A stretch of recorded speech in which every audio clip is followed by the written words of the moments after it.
Hello guys, welcome back to my YouTube channel. എനിക്ക് തോന്നുന്നു 2-3 വർഷമായിട്ട് ഞാൻ വീഡിയോ ഇടുന്ന ഒരാളാണ് യൂട്യൂബിൽ. പക്ഷേ ഇന്നേ വരെ ഞാൻ നിങ്ങളിലേക്ക് ഞാൻ ആരാ, ഞാൻ എന്താ, ഞാൻ എവിടെയാണ് പഠിക്കുന്നത്, എവിടെയാണ് ജോലി ചെയ്യുന്നത്, എൻ്റെ പേരെന്താ, എൻ്റെ നാട് എവിടെ, ഈ വക കാര്യങ്ങളൊന്നും ഞാൻ നിങ്ങൾക്ക് ഇൻട്രൊഡ്യൂസ് ചെയ്തിട്ടില്ല. സോ ഞാൻ വിചാരിച്ചു ഇതൊരു ഇൻട്രൊഡക്ഷൻ വീഡിയോ ആയിട്ട് തന്നെ എടുക്കാമെന്ന്. അപ്പോൾ ഞാൻ കുറച്ച് ക്വസ്റ്റ്യൻസ് പ്രിപ്പയർ ചെയ്ത് വെച്ചിട്ടുണ്ട്. നിങ്ങളോട് കുറേ കാര്യങ്ങൾ സംസാരിക്കാനുണ്ട്, നിങ്ങളോട് കുറേ കാര്യങ്ങൾ പറയാനുണ്ട്, ഞാൻ എന്താണെന്ന് പറയാനുണ്ട്. അതിന് വേണ്ടിയിട്ട് ഞാൻ കുറച്ചധികം ക്വസ്റ്റ്യൻസ് ഇങ്ങനെ പ്രിപ്പയർ ചെയ്ത് വെച്ചിട്ടുണ്ടായിരുന്നു. സോ ഇന്ന് നമുക്കൊരു പേഴ്സണൽ Q&A ഒരു സെക്ഷനായിട്ട് എടുക്കാം. എനിക്ക് ഭയങ്കര ഇഷ്ടമാണ് ഇങ്ങനെ ചോദിക്കുന്ന ക്വസ്റ്റ്യൻസിനൊക്കെ ഇങ്ങനെ ആൻസർ പറയാനായിട്ട്. ഒരു Q&A ആണ്, പേഴ്സണൽ Q&A. അതായത് ഈ ക്വസ്റ്റ്യൻ ഞാൻ തന്നെ ഉണ്ടാക്കിയതാണ്, ഇതിൻ്റെ ആൻസർ ഞാൻ തന്നെ ആയിരിക്കും പറയുന്നത്. സോ ഫസ്റ്റ് ക്വസ്റ്റ്യൻ എന്ന് പറയുന്നത്, വാട്ട് ഈസ് യുവർ നെയിം? എൻ്റെ ഇൻസ്റ്റഗ്രാമിലും എൻ്റെ യൂട്യൂബിലൊക്കെ ഉള്ള പേരെന്ന് പറയുന്നത് സെന എന്ന് പറഞ്ഞിട്ടാണ് കിടക്കുന്നത്. ആ സെന എന്നുള്ള പേര് എങ്ങനെ വന്നെന്ന് ചോദിച്ചാൽ, ഞാൻ എൻ്റെ ന്യൂമറോളജി വെച്ച് എടുത്ത ഒരു പേരാണ് സെന എന്ന് പറഞ്ഞിട്ട്. അത് പേര് എനിക്ക് പിൻട്രസ്റ്റിൽ നിന്ന് കിട്ടിയ പേരാണ്. ഞാൻ എൻ്റെ ന്യൂമറോളജി നോക്കിയപ്പോഴും ഈ പേര് നോക്കിയപ്പോൾ എനിക്ക് ഭയങ്കര ആപ്റ്റായിട്ടുള്ള പേരാണ് ഈ പേര് സെന എന്ന് പറയുന്നത്. എൻ്റെ ശരിക്കുള്ള പേരെന്താണെന്ന് വെച്ചാൽ സുൽത്താന പർവീൻ ആർ. ഇതാണ് എൻ്റെ പേര്, സുൽത്താന പർവീൻ ആർ. ഇത് ഇത്ര വലിയ പേരായതുകൊണ്ട് ഞാൻ അങ്ങനെ പുറത്തൊന്നും അങ്ങനെ പറയാറില്ല. എപ്പോഴും ആര് ചോദിച്ചാലും സെന എന്നാണ് പറയാറ്. കാരണം ഈ വലിയ പേരായതുകൊണ്ട് എല്ലാവരും ഈ ഒരു സെക്കൻഡ് ക്വസ്റ്റ്യൻ ഉണ്ട്, ഈ ഒരു ക്വസ്റ്റ്യൻ കേൾക്കാണ്ടിരിക്കാൻ ഞാൻ മാക്സിമം സെന എന്ന് മാത്രമേ പറയാറുള്ളൂ. സുൽത്താന എന്ന് പറയുന്ന പേര് ഞാൻ എപ്പോഴും എൻ്റെ ഡോക്യുമെൻ്റായിട്ട് റിലേറ്റ് ചെയ്തില്ലെങ്കിൽ, അത്ര പേഴ്സണലായിട്ട് ഇല്ലെങ്കിൽ, എനിക്ക് അത്ര ഇമ്പോർട്ടൻ്റ് ആയിട്ടുള്ള ഒരു കാര്യങ്ങൾക്ക് വേണ്ടി മാത്രമേ ഞാൻ ഈ പേര് പറയാറുള്ളൂ. സോ എൻ്റെ പേര് സെന.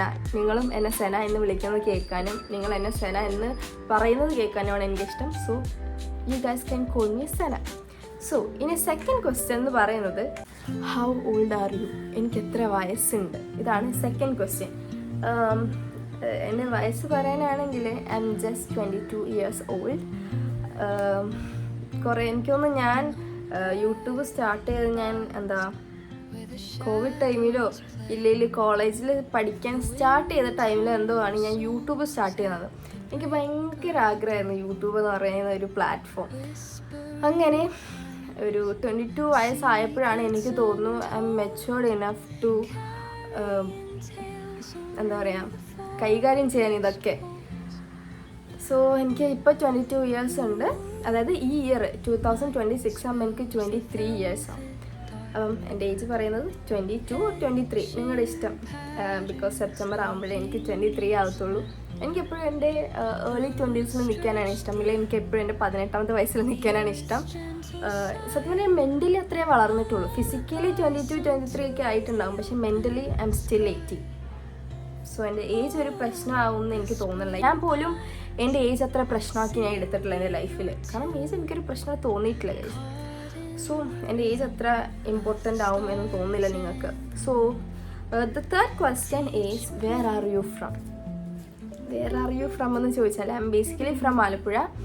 പക്ഷേ ഇപ്പോൾ കറൻ്റ് എറണാകുളം ആലപ്പുഴ 2 വെള്ളത്തിൽ ഇങ്ങനെ കാലി ചവിട്ടി നിൽക്കുകയാണ്. അടുത്ത മാസമാകുമ്പോൾ എറണാകുളത്തേക്ക് ഒറ്റക്കാലിൽ നിൽക്കാൻ തുടങ്ങും. അപ്പോൾ ഇവിടെ നിന്നൊക്കെ ബൈ ബൈ പറയാണ്. ആക്ച്വലി ഞാൻ ആലപ്പുഴയിൽ നിന്നാണ് എന്ന് പറയാൻ എനിക്ക് തീരെ താല്പര്യമില്ല. ഞാൻ ഒട്ടും പ്രൗഡല്ല ആലപ്പുഴയിൽ നിന്നാണ്, ഞാൻ ആലപ്പുഴയിൽ നിന്നാണ്, എൻ്റെ വീട് ആലപ്പുഴയാണ് എന്ന് പറയാൻ ഞാൻ ഒട്ടും പ്രൗഡല്ല. Just because of the peoples from here. ഈ നാട്ടുകാരെ കൊണ്ട് മാത്രമാണ് എനിക്ക് തീരെ പ്രൗഡല്ലാത്തത് ഞാൻ ഫ്രം ആലപ്പുഴയാണ് എന്ന് പറയാനായിട്ട്. സോ ഇപ്പോൾ ഞാൻ ബേസിക്കലി എറണാകുളമാണ്. അതായത് അടുത്ത മാസം ഞാൻ ബേസിക്കലി എറണാകുളം ആവും.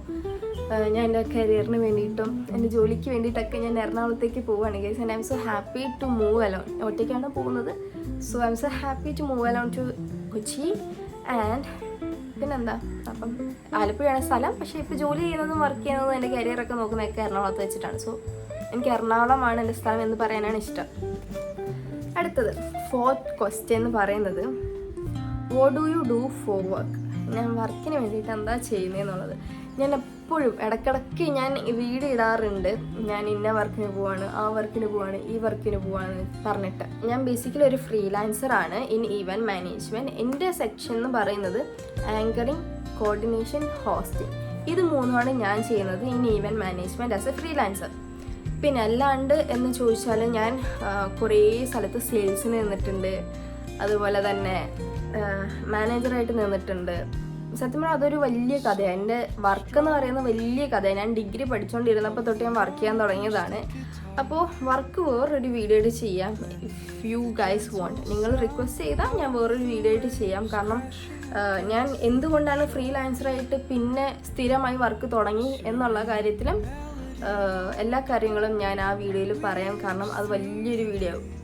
ഞാൻ സെയിൽസിൽ നിന്നിട്ട് എന്തുകൊണ്ട് എനിക്കൊരു ബെനിഫിറ്റ് ഇല്ലാണ്ട് ഞാൻ ഫ്രീലാൻസറായിട്ട് മാറി എന്നുള്ളതാണ് ഞാൻ നിങ്ങൾക്ക് അടുത്ത വീഡിയോയിൽ പറഞ്ഞു തരാമെന്ന് ഞാൻ ഉദ്ദേശിച്ചത്. നിങ്ങൾക്ക് മനസ്സിലായല്ലോ അല്ലേ? സോ ഇപ്പം ഞാനൊരു ഫ്രീലാൻസറായിട്ട് വർക്ക് ചെയ്യുവാണ്. And I am going to Kochi for build my career. അപ്പം ബാക്കി വരുന്നതൊക്കെ ഞാൻ നിങ്ങളോട് പയ്യെ പറയാം. എന്താണ് ഇനി ഫ്യൂച്ചർ, എന്താണ് ഇനി വർക്ക് ചെയ്യാനായിട്ട് ഉദ്ദേശിക്കുന്നത് എന്നൊക്കെ ഉള്ളത് ഞാൻ നിങ്ങളോട് പയ്യെ പറയുന്നതായിരിക്കും. നെക്സ്റ്റ് ക്വസ്റ്റ്യൻ എന്ന് പറയുന്നത് വൈ യൂട്യൂബ്. ഞാൻ നേരത്തെ പറഞ്ഞതുപോലെ യൂട്യൂബ് എന്ന് പറയുന്നത് എൻ്റെ ഏറ്റവും ഇൻട്രസ്റ്റഡ് ആയിട്ടുള്ള ഒരു പ്ലാറ്റ്ഫോമായിരുന്നു. എനിക്ക് ഇൻസ്റ്റയിൽ റീല് ക്രിയേറ്റ് ചെയ്തിടുന്നതിനെക്കാട്ടിലും എന്തുകൊണ്ടും എനിക്ക് ഹാപ്പി ഇങ്ങനെ ഇരുന്ന് സംസാരിച്ച് നിങ്ങളോട് കാര്യവിവരങ്ങൾ പറയുന്നതായിരുന്നു എനിക്കിഷ്ടം. ഇപ്പോഴും അത് തന്നെയാണ് ഇഷ്ടം.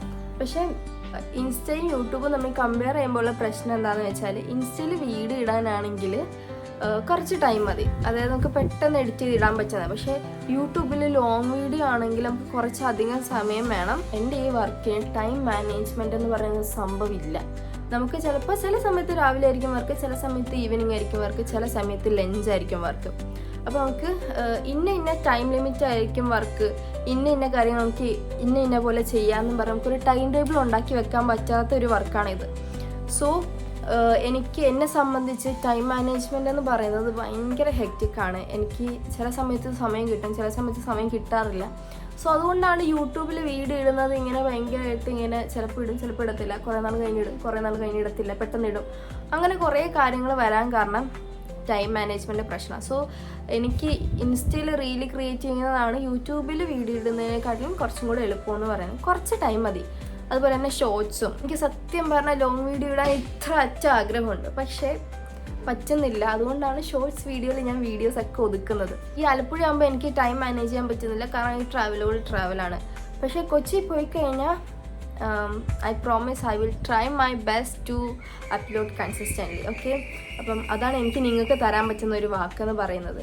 എനിക്ക് തോന്നുന്നു കുറേ പേര് ഞാൻ ഇങ്ങനെ, അതായത് ഇടയ്ക്കിടത്തില്ല ആ ഒരു രീതിയിൽ ഇട്ടിട്ട് പോലും എനിക്ക് കുറച്ച് സബ്സ്ക്രൈബേഴ്സ്, അതായത് എനിക്കറിയാത്ത, ഞാൻ ഇന്നേ വരെ ഇത്രയും, അതായത് ഇപ്പം നിങ്ങൾ കാണുന്ന അത്രയും സബ്സ്ക്രൈബേഴ്സ് എന്ന് പറയുന്നത് ഇന്നേ വരെ ഞാൻ ആരെയും പുഷ് ചെയ്ത് എന്നെ സബ്സ്ക്രൈബ് ചെയ്യൂ എന്ന് പറഞ്ഞ് വാങ്ങിച്ച സബ്സ്ക്രൈബേഴ്സ് അല്ല.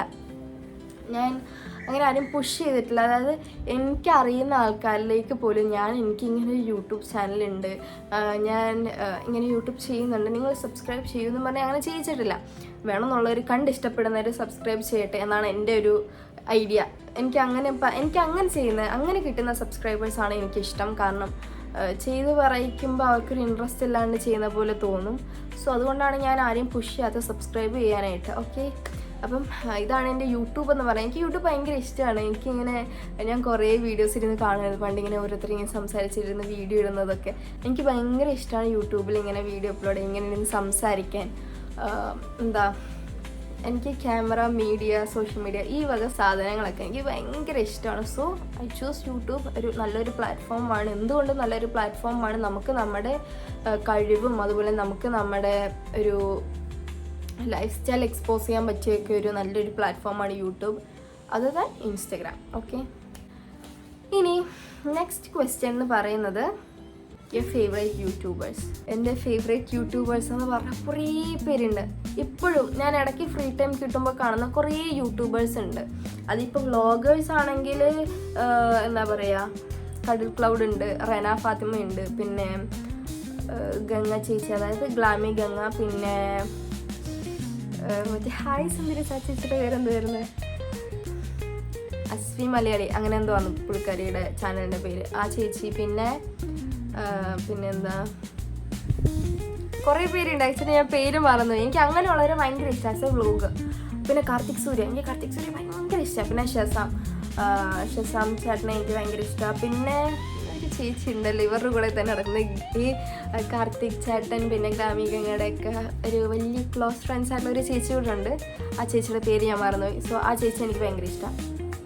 പിന്നെ വേറെ എന്ന് പറയുമ്പം ഈ ഷോർട്ട് ഫിലിം അങ്ങനെ ഇങ്ങനെയൊക്കെ ചെയ്യുന്ന ആൾക്കാരിൽ ഹാഷിർ, അമീൻ, പിന്നെ സാബിർ, എന്തുവായത് ആ ചേച്ചിയുടെ പേര് ഞാൻ മറന്നുപോയി. പിന്നെ റോസ്റ്റ് ചെയ്യുന്ന യൂട്യൂബേഴ്സിൽ എനിക്ക് ഏറ്റവും ഇഷ്ടമുള്ള ഒരാളാണ് ജോക്കൂട്ടൻ. പിന്നെ ആരാ, മറ്റേ അശ്വതിയുടെ ബോയ് ഫ്രണ്ട്, അയ്യോ പേര് ഞാൻ മറന്നുപോയി. പിന്നെ ആരാ, അക്ഷയ് വ്ലോഗർ, അങ്ങനെ കുറച്ച് പേര്. പിന്നെ ജാഫർ എന്ന് പറഞ്ഞിട്ട് ഒരു ചേട്ടനും കൂടെ ഉണ്ട്.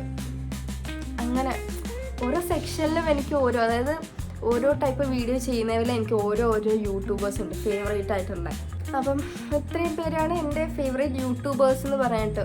അങ്ങനെ കുറേ ഉണ്ട്. സോ ഓരോ സ്ഥലത്തും അല്ലെങ്കിൽ ഓരോ ടൈപ്പ് വീഡിയോ ചെയ്യുന്നതിൽ എനിക്ക് എൻ്റെ ഫേവറേറ്റ് കാറ്റഗറി ഉണ്ട്.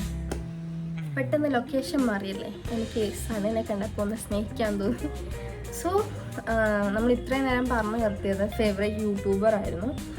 അത് കഴിഞ്ഞിട്ട് നെക്സ്റ്റ് ക്വസ്റ്റ്യൻ എന്ന് പറയുമ്പോൾ, what inspired you to do YouTube?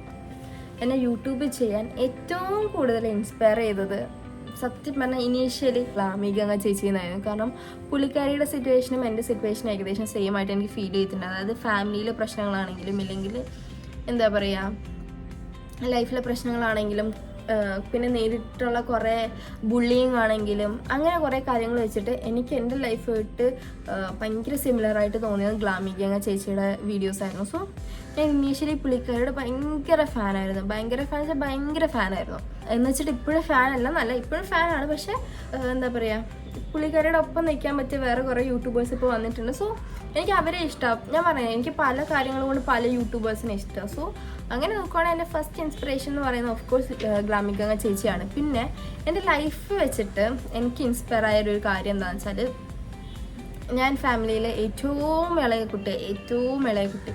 അപ്പം അങ്ങനെയൊക്കെ വെച്ചിട്ട് എൻ്റെ ഫാമിലിയിൽ എൻ്റെ കസിൻസ് ആണെങ്കിൽ പോലും, ഈവൻ എൻ്റെ കസിൻസ് ആണെങ്കിൽ പോലും എന്നെ ഭയങ്കരമായിട്ട് അവർ വലിയവർ, അപ്പം അവർക്ക് സംസാരിക്കാൻ പറ്റിയ ഒരു ടൈപ്പ് കാര്യങ്ങളുണ്ടാവും. അപ്പം എന്നെ അങ്ങനെ ആ ഒരു കാര്യം കൊണ്ട് ചില സമയത്ത് അവരെന്നെ ഇങ്ങനെ കൂട്ടാറില്ല. ചില സമയത്ത് ഞാൻ അവിടെ പോയിരുന്നാൽ അവരിങ്ങനെ ഭയങ്കര സീക്രട്ടായിട്ട് സംസാരിക്കും. ഇതൊക്കെ എനിക്ക് ഇനീഷ്യലി കിട്ടിയ കുറേ ഇൻസെക്യൂരിറ്റീസാണ്. അപ്പം ഞാൻ ഓർക്കും, അയ്യോ എന്നോട് എന്താ ഇവർ ഈ കാര്യങ്ങൾ പറയാത്തത്, അയ്യോ എന്നോട് എന്താ അവരിത് സംസാരിക്കുക, അവരെന്താ എന്നോട് സംസാരിക്കുക, അങ്ങനത്തെ ആ ഒരു ചിന്ത എനിക്ക് ഉണ്ടായിരുന്നു ആ കുഞ്ഞിലെ ആ ഒരു ടൈമിൽ. പിന്നെ ഞാൻ എപ്പോഴും എങ്ങനെയൊക്കെയോ സ്കൂളിലാണെങ്കിലും അങ്ങനെ സംസാരിക്കുന്ന ആളൊന്നും അല്ലായിരുന്നു. ഇങ്ങനെയൊക്കെ ഞാൻ ഒരു ടൈം വരെ ഇൻട്രോവേർട്ടായി. അതായത് ഞാൻ ഫസ്റ്റ് പഠിച്ചത് എന്താ പറയുക STV സെൻട്രൽ സ്കൂളാണ്, ഒരു CBSE സ്കൂൾ. അപ്പോൾ CBSE സ്കൂളാകുമ്പോൾ അവിടെ സംസാരിച്ചത് മലയാളം സംസാരിച്ചാൽ നമുക്ക് 5 രൂപ ഫൈനാണ്. ഒരു വേർഡ് വെച്ചിട്ട് നമുക്ക് 5 രൂപ ഫൈനാണ്. അപ്പം എൻ്റെ കയ്യിൽ അത്യാവശ്യം നല്ല രീതിക്ക് പൊട്ടിയിട്ടുണ്ടായിരുന്നു ആദ്യത്തെ സമയത്ത്. പിന്നെ ഞാൻ ഇങ്ങനെ ഇംഗ്ലീഷ് സംസാരിച്ച് പിന്നെ അതിലേക്ക് പിന്നെ സ്റ്റിക്കോണായി. പിന്നെ ഞാനൊരു 8th സ്റ്റാൻഡേർഡ് തൊട്ട് പഠിക്കാൻ തുടങ്ങിയത് സെൻറ്റ് ജോസഫ് ഗേൾസ് സ്കൂളിലാണ്. അപ്പോൾ ഗേൾസ് സ്കൂളിൽ വന്നപ്പോഴും എനിക്കൊന്ന് ഇനി എൻ്റെ ആ ഒരു ടീനേജിൻ്റെ പ്രശ്നമാണെന്ന് അറിയില്ല, ഞാൻ ഭയങ്കര വായാടിയായി തുടങ്ങി അവിടെ ചെന്നേ. പിന്നെ അതായത് എൻ്റെ ഒരു നമുക്ക് ഓരോ വൈബ് ഉണ്ടല്ലോ, ആ വൈബിനൊത്ത പിള്ളേരെ എനിക്ക് കിട്ടി തുടങ്ങിയായിരുന്നു ആ ഒരു സ്കൂളിൽ നിന്ന്. അങ്ങനെ എനിക്ക് പിന്നെ അടച്ചു വെക്കാൻ പറ്റാത്തൊരവസ്ഥയും, എല്ലാവരെയായിട്ട് പരിചയപ്പെടുന്നു, എല്ലാവരുമായിട്ട് കാണുന്നു, എല്ലാവരോടും സംസാരിക്കുന്നു. അങ്ങനെ ഇപ്പോഴും ആ ഒരു സിറ്റുവേഷനാണ്. പക്ഷേ ഇപ്പം ഞാൻ ഏറെക്കുറെ ലിമിറ്റ് വെച്ചു. കാരണം നമ്മുടെ ഇടയിലുള്ള സ്നേക്സ് കാരണം ഞാൻ കുറച്ച് ലിമിറ്റേഷൻസ് വെച്ചു. ആദ്യമൊക്കെ ഞാൻ എന്ത് സംസാരിച്ചാലും എൻ്റെ ഇങ്ങനെ ഒരു തുറന്ന പുസ്തകം പോലെയായിരുന്നു. ഞാൻ എല്ലാവരോടും എൻ്റെ എല്ലാ കാര്യവും പറയുമായിരുന്നു. ഈ ഒരു വക കാര്യം എനിക്ക് ഹൈഡ് ചെയ്യാൻ അറിയത്തില്ലായിരുന്നു. പക്ഷേ പണി കിട്ടി ഞാൻ അതിനൊരു ലിമിറ്റേഷൻ വെച്ചു. ഓക്കെ, ഇന്ന ആൾക്കാരോട് ഇന്ന മാത്രം പറയാം, ഓക്കെ ഇന്ന ആൾക്കാർ ഇത്ര ക്ലോസ് ആണ്, അതുകൊണ്ട് ഇവരോട് ഈ കാര്യം പറയാം. അങ്ങനെ ഒരു ലിമിറ്റ് വെച്ചെങ്കിലും പക്ഷെ ഇപ്പം ഞാൻ തീരെ പറയാണ്ടായി. ഒറ്റ മനുഷ്യരോട് എൻ്റെ ഒറ്റ കാര്യം പറയാണ്ടായി. കാരണം എനിക്ക് മനസ്സിലായി കൂടുതൽ ഒറ്റ തെണ്ടുകളെയും കുടിച്ച വെള്ളത്തിൽ വിശ്വസിക്കാൻ പറ്റില്ല. സോ അതുകൊണ്ട് എല്ലാ മനുഷ്യരോടും ഞാൻ എല്ലാം പറയുന്നത് നിർത്തി. ഇപ്പം ഞാൻ എന്താ പറയുക, എൻ്റെ കാര്യങ്ങളെല്ലാം എൻ്റെ അടുത്ത് തന്നെ ഇങ്ങനെ സേഫായിരിക്കും. എനിക്കപ്പോൾ പേടിക്കേണ്ട ആവശ്യമില്ല, ഇത് പുറത്ത് പോയോ അവരെന്ത് പറയും, അവരെന്ത് വിചാരിക്കും എന്നുള്ളൊരു പേടി എനിക്കിപ്പോൾ ഇല്ല. സോ അതൊക്കെയാണ് പ്രശ്നം കൊണ്ട് എനിക്ക് തോന്നി എനിക്കിഷ്ടമാണ് ഇങ്ങനെ സോഷ്യൽ മീഡിയയിൽ ഇങ്ങനെ കാണുന്നതും ആൾക്കാർക്ക് എന്നെ ഇഷ്ടപ്പെടുന്നതും. അപ്പോൾ എനിക്ക് സംസാരിക്കാമല്ലോ, കൂടുതൽ കാര്യങ്ങൾ സംസാരിക്കാം എനിക്ക് ഇങ്ങനെയൊക്കെ ആകുമ്പോൾ. ആരും നമ്മളെ തിരിച്ച് ജഡ്ജ് ചെയ്യാനില്ല. ഇപ്പം ഞാൻ കരണ്ടിൽ ഇപ്പം സംസാരിക്കുമ്പോൾ എന്നെ ആരും ജഡ്ജ് ചെയ്യാനില്ല. ഞാൻ ക്യാമറയെ നോക്കി എന്തൊക്കെയോ വായിൽ വരുന്ന വിളിച്ച് പറയുന്നു. പിന്നെ എപ്പോഴെങ്കിലും വെച്ച് ജഡ്ജ് ചെയ്യുമ്പോഴല്ലേ, എപ്പോഴേലും നിങ്ങൾ കാണുമ്പോൾ എന്നെ ജഡ്ജ് ചെയ്യുന്നതല്ലേ ഉള്ളൂ. അപ്പോൾ സോ എനിക്കത് കുറച്ചും കൂടെ കംഫർട്ടായിട്ട് തോന്നി. ഓക്കെ, ജഡ്ജ് ചെയ്യാൻ ആരുമില്ല, നമുക്ക് പറയുകളൊക്കെ പറയാം. ആ ഒരു ഫ്രീഡം എനിക്ക് ഈ ഫോണിന് മുന്നേ ഇരിക്കുമ്പോൾ കിട്ടും. സോ എനിക്ക് അതാണ് എനിക്ക് ഇഷ്ടം. എൻ്റെ ഇൻസ്പിറേഷൻ എങ്ങനെയൊക്കെ പറഞ്ഞാൽ ഇതാണ്. എനിക്കിഷ്ടമാണ് യൂട്യൂബ് ചെയ്യാൻ, യൂട്യൂബിൽ ഇങ്ങനെ വെറുതെ ഇരുന്ന് സംസാരിക്കാനും, പിന്നെ എനിക്കറിയാവുന്ന കുറേ ഇൻഫർമേഷൻസ് നിങ്ങൾക്ക് ഷെയർ ചെയ്യാനും, നിങ്ങൾക്ക് അറിയുന്ന കുറേ ഇൻഫർമേഷൻസ് എനിക്ക് ഷെയർ ചെയ്യാം. അത് എനിക്ക് കിട്ടാനൊക്കെ ഒരു നല്ലൊരു പ്ലാറ്റ്ഫോമാണ് യൂട്യൂബ്. എന്തുകൊണ്ടും നല്ലൊരു പ്ലാറ്റ്ഫോമാണ് യൂട്യൂബ്. എനിക്ക് അങ്ങനെ തോന്നി. എനിക്ക് പേഴ്സണൽ ഗ്രോത്ത് സത്യം പറഞ്ഞാൽ എനിക്ക് വന്നത് യൂട്യൂബൊക്കെ തുടങ്ങി ഓക്കെ ഇങ്ങനെയാണ് കാര്യങ്ങൾ എന്ന് എനിക്ക് മനസ്സിലായത് യൂട്യൂബ് വഴി തന്നെയാണ്. ഇനി നെക്സ്റ്റ് ക്വസ്റ്റ്യൻ എന്ന് പറയുന്നത്,